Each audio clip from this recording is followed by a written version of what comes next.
And we turn now to Kellyanne Conway, senior advisor to President-elect Trump. She is in Philadelphia this morning. Good morning, Kellyanne. Will Mr. Trump support a congressional investigation into this question of Russia being involved in the election? Well, the president-elect will not interfere in the legislative branch in that way, but he's made very clear in an interview aired this morning on a different network, John, that he feels, there is a great deal of confusion, no on-the-record sources coming to a very bright-line conclusion about what happened here, and that he thinks that people are trying to relitigate the election. I mean, people like Senator McCain say that he has an interest in making sure that a foreign government hasn't tried to interfere with our electoral process, and I respect him enormously for saying that. But there are others who aren't so high-minded about cybersecurity. This is the latest attempt. First, it was Jim Comey's fault. Then we're going to have a recount. Then it's the alt-right's fault, and now it's Russian interference. And I would just tell you that there does seem to be a lack of certainty among some of these agencies, no on-the-source records. So maybe that's why congressional investigations are at hand. Right. So I guess that's the question. Since there's confusion, you've said Mr. Trump won't get in the way of the executive branch. Will he cooperate to the extent it's ever required with these investigations, bipartisan now, that have been called for, to look into whether Russia was involved? And how are you characterizing his cooperation? Well, who knows where the investigation may lead, but just in terms of people gauging how seriously the president-elect takes this notion, leaving politics out of it, because you've now got senators on the Republican and the Democratic side saying this is worth looking into, if for no other reason than to clear up the confusion. Does Mr. Trump, in the spirit of that, want to cooperate with such an investigation? Well, John, he's made very clear how he views this. I mean, we don't want any foreign government to interfere with our... But he said it's ridiculous. That seems to be pretty critical of the idea that it's worth looking into. But let's be fair to him. What President-elect Trump said is ridiculous is this idea that it was meant to help him become president of the United States. There is no evidence of that.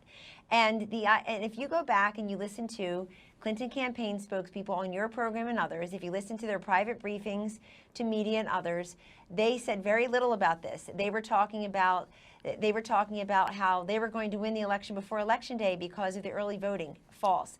They were going to have record turnout. If that were true, we would have won, and we did win. So I think the president-elect's point is that the conclusion some are making here, that the interference went to affecting the election result to try to defeat Hillary Clinton. That's what he's calling ridiculous. And let me just point out, because I think it got muddied here a little bit, the RNC has a great source in its chairman, Reince Priebus, who also happens to be the incoming chief of staff. He has denied again and again and again that the RNC was hacked. They obviously dealt with the FBI and other agencies. Before we go off on that track, can I just keep us on the rails here for just a second, because we're not really talking about the RNC at the moment. On this question of intelligence here, not talking about the election, but what bipartisan senators have now called for is what I'm trying to figure out here. Mr. Trump has had several briefings as a candidate and now as president-elect. What's his feeling about the intelligence community? He answered that question. I think you're going to show a clip later. I saw it in the beginning of your program, John, where he was asked, do you have faith in the Intelligence Committee? And he said, I do. So there's your answer from him. He appreciates these briefings, but let me make very clear that even me as a close advisor and many others with whom you'll be speaking about this do not have access to those top secret briefings. We don't have that type of clearance, nor should we. And so it is, he is not divulging the information that he has, nor should he. The reason I ask so I want to make that very clear. I do feel compelled, though, to back up a second. A lot of what is being concluded and has not been evidenced and proved by individuals, pundits and otherwise, John, would center on the fact that is false, that the RNC and the DNC were both hacked. How about it? But I'm just trying to get a sense of the new president-elect's views about the intelligence community, which doesn't have to do with that at the moment. The reason I ask is that he's had a lot of intelligence briefings, and then when he was asked about this question, which is coming from the intelligence community, he said it was not a talk. He said it was a laughing point. In other words, the notion that the Russians were involved in the election was laughable. And so I'm just wondering how he can both respect the intelligence community and then think something they're telling him is laughable. That seems to be a disconnect. It's completely compatible. He absolutely respects the intelligence community. He's made very clear he's going to put his own people in there as well. What he has said is laughable and ridiculous is this entire notion, which people are just using as a foregone conclusion, that somehow this was meant to defeat Hillary Clinton and elevate him to the presidency. It's not. It's untrue, and Well, it's also unfair. It's untrue so far, and it's unfair because of what he also told a different network, John, which is, look, this was a significant victory. He got 306 electoral votes, and the idea that people aren't trying to undercut that election result is just false. Sure, they did a recount. They're vilifying Jim Comey. It's everybody's fault but Hillary Clinton's. I understand. So what I'm hearing you say is that he's really questioning this specific claim. But if that's the case, why then did the transition team put out this statement that said these are the same people that said Saddam Hussein had weapons of mass destruction, referring to the intelligence community? That's not a criticism of this specific finding. That is taking their worst moment in the last 15 years and defining the entire intelligence community by that. Why would he take a swing like that at these people he's now got to work with? The real question is, why are people taking this specific allegation, which still has confusion among the agencies, no on-the-source record, unnamed official quote in the Washington Post? That's not. You can't take that to the bank and make all these conclusions about it. It's a totally valid point, but then why respond to it by saying, you know, let's go back 15 years and talk about the worst part of your record in the intelligence community and remind everybody about that? It seems disproportionate. Everything you say is right. Why believe rumors, but then why, in response to these allegations in the paper, take a swing like that at the entire intelligence community? You know, it's disproportionate, John. Just the criticism, the naysayers, the election deniers. That's what's disproportionate. That's not you, and that's not your colleagues there. But that is many people right now. And I'll tell you, it's very unfortunate. It's very unfair. This is a democracy that deserves a peaceful transition. The election was 5 weeks ago practically, and you have people trying to relitigate it now through this instance, this allegation, frankly. And it's, you know, if you're Team Trump, you're accustomed to this, but I want to tell everybody, take the cues and the clues from President Obama himself, who has not just congratulated Donald Trump as the new president, but conceded to him, and he and his advisors have made very clear to all of us, beginning with the president-elect and the vice president-elect, they're there to support this peaceful transition into democracy. And I just believe unfounded allegations like this really undercut that. Kellyanne, we appreciate you being with us. Thank you so much. It was so great to listen to Donald Trump slam the CIA. Bam! Oh, these are the same people that told us that Saddam Hussein had weapons of mass destruction. Way to go, Trump. This is, oh my gosh, truly classic. And for these people to keep peddling this lie that the election, just like Kellyanne Conway said, you know, first it was Comey, then it was the alt-right, then it was the Russians. Next it's going to be the Easter Bunny. Santa Claus was the moose lambs. I mean, these people, I mean, they're just never going to let it go, okay? You guys lost the election. Donald Trump's the president. Get over it.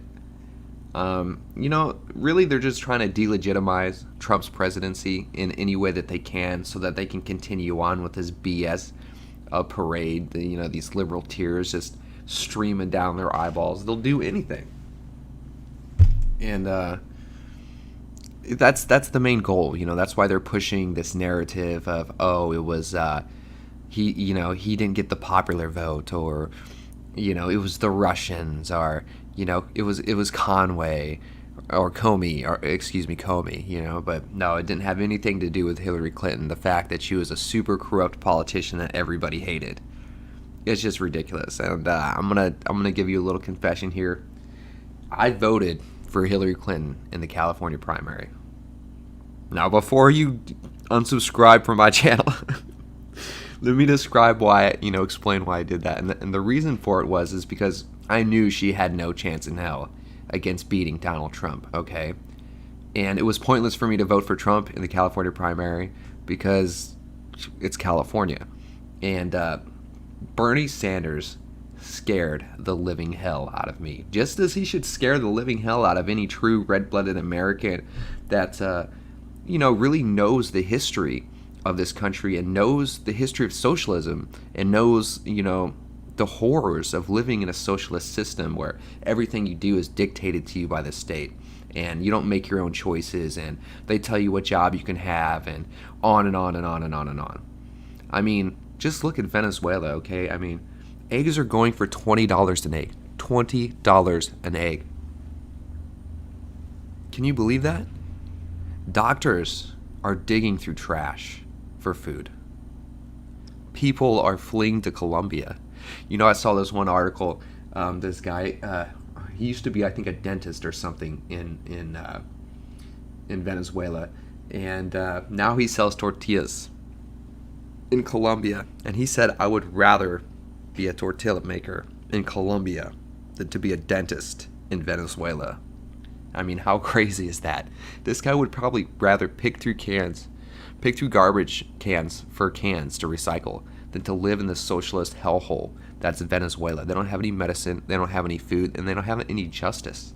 And these are all the things that Bernie Sanders would have brought to America. So, yeah.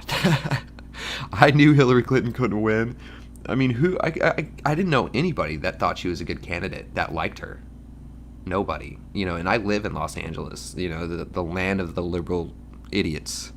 The mecca of moron town, Los Angeles. And I didn't find anybody there that wanted Hillary Clinton to be the president.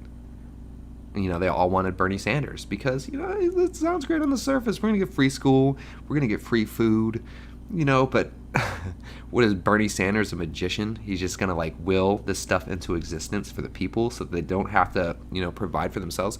And even if he could do that for a while, you know, in the long term, they're going to pay. Just like Venezuela, everybody got dependent on getting that oil money. And then what happens when the oil market crashes? Your livelihood crashes. Anyway, thank you, Kellyanne Conway. You're the best. Keep it up. God bless all you guys. Hope you're having a great Sunday. I'll come at you tomorrow. Hey, if you like this video, consider giving me a thumbs up, liking, or subscribing. It really helps to get the word out there, and it super motivates me to make more videos.